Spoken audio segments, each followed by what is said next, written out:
Syndicate দমনে করা হয়েছেন। এবার শিক্ষা প্রতিষ্ঠানে শৃঙ্খলা প্রতিষ্ঠার ক্ষেত্রে শক্ত হাতে রাশ ধরতে চায় রাজ্য সরকার। টিএমসিপির অনুষ্ঠানে মুখ্যমন্ত্রীর বার্তায় সে মানসিকতা স্পষ্ট। স্কুল কলেজে হাজিরা থেকে শান্তিপূর্ণ পথে ছাত্র সংসদ নির্বাচন, সবেতেই শৃঙ্খলার বাঁধন।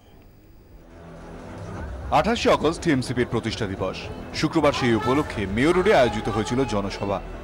ভিড়ে ঠাসা ছাত্র যুবদের সমাবেশ, আর সেখানেই কড়া বার্তা। সকলকে আরো বিনম্র, বিনয়ী এবং শৃঙ্খলা পরায়ণ হতে হবে। আমি ছাত্রছাত্রীদের বলবো কলেজের শৃঙ্খলার উপরে জোর দিতে। আমরা রাজনীতিতে আসি, কিন্তু একটা কথা, মা বাবারা আমাদের পাঠায় পড়াশুনো করবার জন্য, দুটোই একসঙ্গে করতে হবে।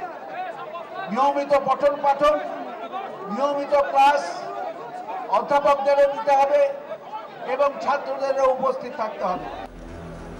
শুরুটা দেখেই আন্দাজ করা গিয়েছিল মূল বক্তা মঞ্চে উঠলে কি হতে পারে। মুখ্যমন্ত্রী মাইক্রোফোন হাতে নিতেই অনুমান সত্যি হলো। লোভ যেন আমাদের কিনে নিতে না পারে। লোভে পাপ, পাপে মৃত্যু।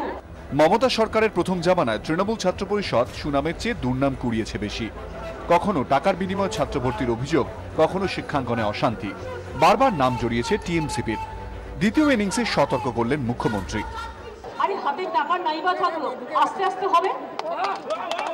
আমার কাছে ঘরে শুধু ডাল ভাত আছে, আগে ডাল ভাত খাবো, পেট ভরাবো, তারপরে যদি জোটে আলু সেদ্ধ ভাত খাবো।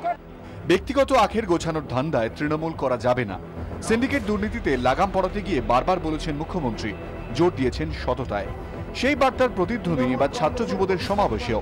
মুখ্যমন্ত্রী বললেন, রাজনীতি খারাপ নয়, ভালো ছাত্রছাত্রীরাও রাজনীতিতে আসুন। রাজনীতি করাটা খারাপ নয়, রাজনীতিটা মানুষের জন্য, রাজনীতিটা সমাজ সেবার জন্য। আপনারাই মনে রাখবেন, শিক্ষালয়গুলোকে সুন্দর করে গড়ে তুলবেন। আপনাদের প্রতি আমার একটু বেশি আশা। কেন ভরসা বেশি? কারণ আমি ওই ছাত্র আন্দোলন থেকেই উঠে এসেছি।